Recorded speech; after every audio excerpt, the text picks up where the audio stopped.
On my 10th birthday, I moved in with my aunt and uncle. About 2.5 years later, I got adopted, and through that adoption process, we got into Big Brothers Big Sisters. I know my aunt and uncle support me, but just to have that one-on-one time with a male role model who is exactly like me, it's like my twin brother, is just extraordinary.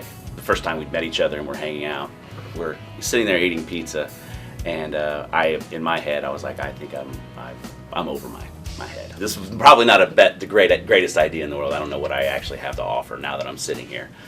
And I asked Chris at the dinner table if I was like, hey, are you nervous? And he was calm as a cucumber. He's just sitting there like this. He's like, nah. Are you?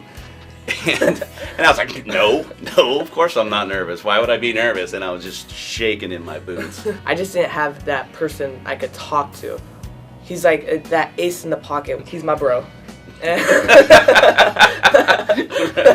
I can always just call him, email him, text him, and he'll be right there.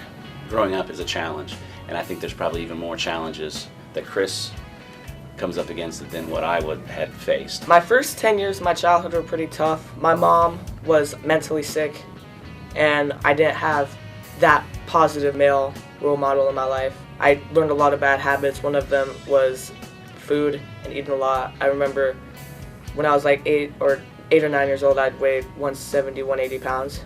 And now I weigh 13 years old, I weigh 150, 160 pounds, and most of that just being muscle. We had a discussion, a very brief discussion, and I kind of told him some of the things that I did with organizing and planning, and then also for goals for what I wanted personally and the time frames that I wanted them in. And I said, you should probably think about doing that or just jot some things down. And then the next week, he comes out to the car, and he has it.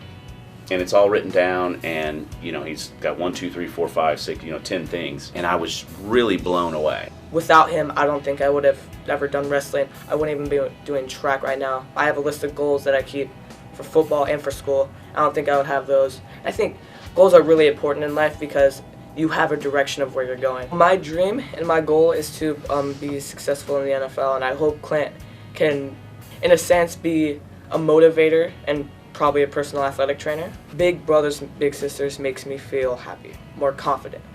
If you're missing something in your life or you need that role model, and you need some inspiring or someone to guide you in that path, then Big Brothers Big Sisters is the place for you.